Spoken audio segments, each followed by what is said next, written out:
학교를 저 한국외대 김신교육인데요. 제가 체코슬로바키아 국가라는 데서 정치학을 가르치고 있습니다. 그래서 아마 불러주신 것 같은데 저는 이런 모임인지 모르고 그냥 마사익하고 이승만 대통령하고 비교한다고 하길래 되게 재밌을 것 같아서 저는 그렇게 하겠다라고 말씀드렸는데 막상 제가 좀 게을러서 어제 사실은 좀 이메일이 잘못돼서 어제 그 글을 받았습니다. 그래서 어젯밤에 읽다가 저 마사이를 다시 공부해야겠다고 이제 결심을 다시 하게 됐습니다. 교수님 그 글이 되게 광범위합니다. 저는 한 15페이지나 20페이지 정도 올 줄 알고 그거 그냥 한시간이면 읽겠지 그랬는데 40페이지가 와버렸습니다. 그래서 또 내용도 빡빡하고 그래서 또 주제도 그러니까 개인적인 일, 다음에 외교, 다음에 문필, 다음에 민주주의 철학 이런 쪽으로 같이 너무 방대해서요. 저 스스로는 제가 그냥 저는 단순하게 제도나 체제 이런 거를 좀 얘기할까 하고 너무 뒤에서 좀 부족할 것 같습니다. 어쨌든 저 스스로도 교수님 글 보고 많이 배웠었고요. 제가 처음에 생각할 때는 아무래도 논문이 아니라 아마 책 읽지 않을까라는 생각이 들었었습니다. 왜냐하면 이게 너무나 이제 주제가 다양해서 하나로 논점이 좁혀지지 않는 것 같아서 그래서 특별하게 제가 그 토론이랄까 지적 그런 건 사실 없고요. 가장 처음에 시작한 건 비교 가능성이 있을까라는 생각을 하면서 글을 보기 시작했습니다. 왜냐하면 그 체코의 마사릭이라는 사람이 1차 세계대전 이후의 건국의 아버지이고요. 우리의 이승만 대통령은 2차 세계대전 이후니까 죄송합니다. 약간 시기가 좀 달라서 좀 그 비교 가능성이 있을까라는 생각을 좀 해봤었고 또 하나는 그 식민지라고 얘기할 때 그 체코에서의 식민지와 우리나라의 식민지는 약간 좀 다른 것 같습니다. 아까 교수님께서 지적할 때는 식민지가 거의 이제 비슷한 뉘앙스로 굉장히 차별도 엄청 심했고 탄압도 엄청 심했고 이럴 거라고 저희는 흔히 알고 있는데 실제로 오스트리아 헝가리 지배를 받고 있었던 체코에서는 상당히 많은 자치가 있었거든요. 그래서 과연 이게 비교 대상이 될지에 대해서 좀 의문을 좀 품었었습니다. 그래서 제가 그냥 참고로 몇 개만 말씀을 드려야 될 것 같습니다. 이렇게 지적할 그런 게 아니라요. 여기서 빠져 있는 거나 혹시 약간 좀 수정이 필요한 것 같다는 제 생각을요. 그래서 처음에 지금 말씀드린 것 같이 합스부르크 시기에 그 보헤미아였습니다. 당시에는 체코라는 분명히 존재하지 않았었고요. 이 보헤미아의 상황은 우리나라가 일제 식민지였을 때는 약간 좀 조건이 다릅니다. 그러니까 가장 대표적인 거는 일단 경제적인 문제인데요. 합스부르크 오스트리아 제국에서 그러니까 오스트리아 나중에 이제 1868년에 대타협으로 오스트리아 헝가리 군주국이라고 이제 개명을 하지 않습니까? 그쪽에서 보헤미아를 굉장히 잘 대우해 줍니다. 왜냐하면 전체 제국에서 세수, 그러니까 그 세금을 걷어들이는 60에서 70%가 보헤미아에서 나오거든요. 그러니까 보헤미아는 굉장히 발달된 산업 지역이었었고 이 사람들에 의해서 제국이 운영된다라고 할 수 있었으니까요. 보헤미아는 굉장히 유화 정책을 많이 이제 시행해 줍니다. 또 더군다나 보헤미아를 왜 이렇게 제국에서 잘 대우해주냐면 보헤미아만, 그러니까 지금 현재는 체코라는 나라가 보헤미아 모라비아 이렇게 되어 있는데요. 사실은 좀 약간 다릅니다. 그래서 보헤미아는 이제 독일 쪽에 붙어 있는 서쪽 지역을 얘기하는데 그 지역에 독일 사람들이 아주 굉장히 많이 살고 있습니다. 한 300만 명 이상이요. 이 사람들 때문이라도 보헤미아에서는 여러 가지 자치나 자치행정이나 혹은 자치의회나 자치사법부 이런 걸 전부 다 부여해 주었기 때문에 오히려 굉장히 상황은 좋았던 것 같습니다. 제가 이렇게 보는 역사나 이런 거냐면 교육 수준이나 문화 수준 같은 역시 마찬가지고요. 아까 교수님 글에 언급돼 있었는데 1차 세계대전 이후에 체코 보헤미아 지역입니다. 모라비아는 좀 약간 다릅니다. 그 지역에서 문맹률이 1%밖에 안 됐다 이런 거를 놓고 볼 때는 약간 우리나라하고 좀 비교 가능성이 있을까라는 생각을 좀 해봤습니다. 시기적인 차이도 물론이거니와 또 그 이전에 피해어감 민족이 있었을 때 받았었던 그 조건이 약간 달랐다라는 게 제 생각이고요. 또 하나 추가해야 될 것 같은 거는 이제 저런 내용입니다.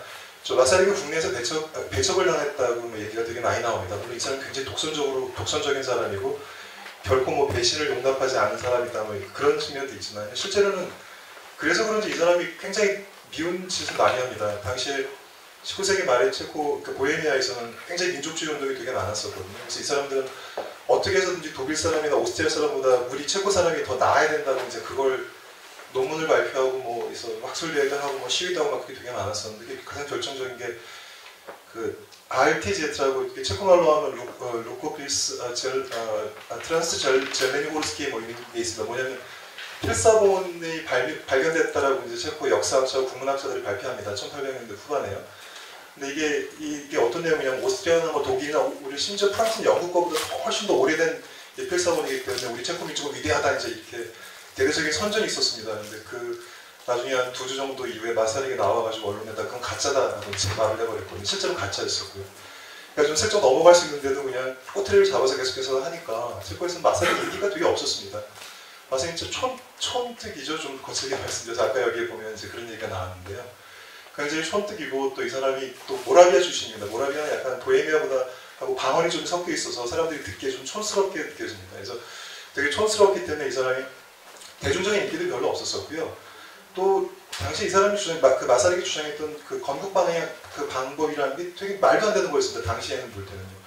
당시 전체적으로 그 보헤미아의 정치인들이 하고 있었던 추진하고 있었던 어떤 정책의 방향, 외교 정책의 방향은 아까 말씀하셨던 것처럼 범슬라브주의, 그러니까 러시아를 필두로 한 슬라브 사람들의 연대 뭐 이런 겁니다. 그 가장 대표적 왜 그걸 하려고 그랬었냐면 실제로는 독일 때문에 그렇습니다. 독일하고 오스트리아 때문에. 두 번째가 소위 요즘에 뭐 사학계에서 이렇게 바뀌었다고 그러더라고요. 친오스트리아 슬라비즘 뭐 이렇게 해서 오스트리아하고 슬라브족들이 같이 지금대로 유지하되 연방화를 만들자 이제 이런 두 파로 대별되어 있던 것 같아요. 그래서 두 파가 주류였었는데 갑자기 마사릭이라는 좀 시골에서 온 약간 촌뜨기가 갑자기 우리는 뭐 독립해야 되고 이렇게 나오니까 사람들은 굉장히 말도 안 되는 소리라고 이제 손가락질을 했습니다. 또 아까 또 말씀하신 것 중에 마사릭이 야누스의 전통을 굉장히 따르려고 노력을 되게 많이 했거든요. 마사릭은 그 오스트리아를 되게 싫어했으니까 오스트리아 때문에 들어왔던 그 가톨릭교에 대한 반감이 되게 심했습니다. 그래서 이 사람은 어떻게든 가톨릭을 버리고 예전에 야누스의 전통, 그러니까 개신교의 전통으로 돌아가려고 시도를 했는데 그 중에 문제가 하나 뭐냐면 이 야누스파에서 가톨릭의 성당이나 뭐 이런 그림이나 뭐 그러니까 그런 뭐 성산 이런 걸 파괴하는 소위 뭐 반달리즘 같은 게 좀 성행했었는데요. 마사릭이 그걸 그러니까 좀 나쁜 말로 얘기하면 뒤에서 자극을 합니다. 더해 뭐 이런 식으로. 그러니까 사실 그런 기록은 없지만 마사릭이 나중에 이제 그런 얘기가 나옵니다. 우리는 가톨릭은 우리의 원수다 먼저 이렇게 얘기하고 있고요. 당시 체코 전체 보헤미아 전체 인구의 99%가 가톨릭 신조였었는데 그런 반달리즘에 대한 마사릭의 암묵적인 지지가 이제 대중들한테 퍼지니까 이 사람이 국내에서 활동하기가 좀 그랬었던 거죠. 그래서 이 사람은 이제 호를 단신으로 미국으로 갑니다. 그리고 자기 측근이었던 그 다음 대통령이 되는 베네슈라는 사람을 영국 그리고 슬로바키아 출신의 프랑스 시민권자를 가지고 있는 프랑스 장교의 슈테파닉이라는 사람을 이제 프랑스로 보내고요. 그래서 미국, 영국, 프랑스에서 이제 세 방면에서 서로 이제 외교 전쟁을 벌이는 거죠. 그래서 그 내용은 저도 잘 몰랐었는데요. 교수님 여기 쓰신 그 선전 뭐 이런 쪽에서 보니까 확실히 알 수 좀 있겠더라고요. 그래서 저도 참고가 됐었던 거고요. 그리고 죄송합니다. 제가 금방 얘기했습니다. 그 다른 학교 가면 체코 얘기가 거의 없어서 저는 체코 얘기 나오면 좀 재밌어서 계속 얘기를 해요. 죄송합니다.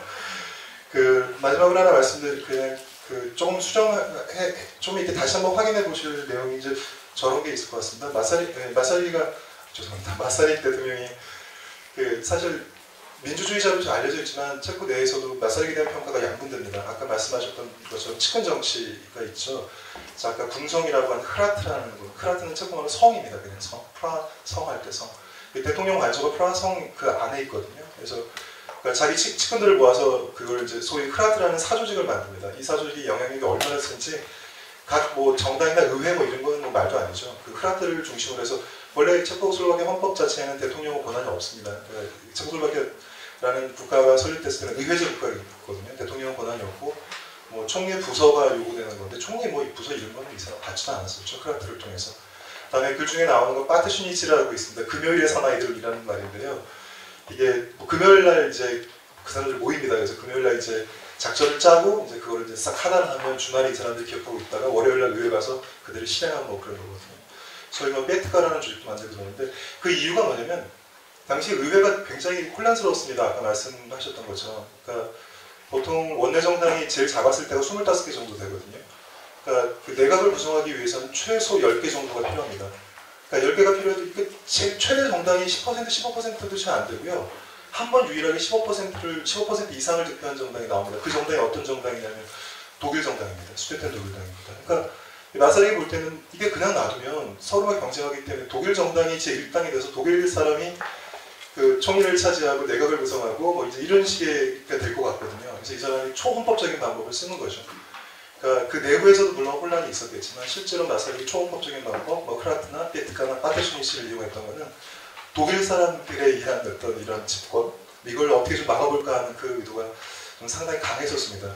실제로 나중에 이제 마사르이 죽고 그다음 베네시 대통령이 그 집권을 했을 때 이 독일 땅이 제1당을 차지하고 이제 주장을 하죠. 그 사람들은 이제 물론 그 내각에는 참여를 하지 않지만 내각에 참여한 정당보다 오히려 더 힘이 셉니다. 그래서 결국은 이제 히틀러랑 내통을 해서 주데텐란트라는 지역을 이제 독일을 떼주는 그런 역할을 하게 됩니다.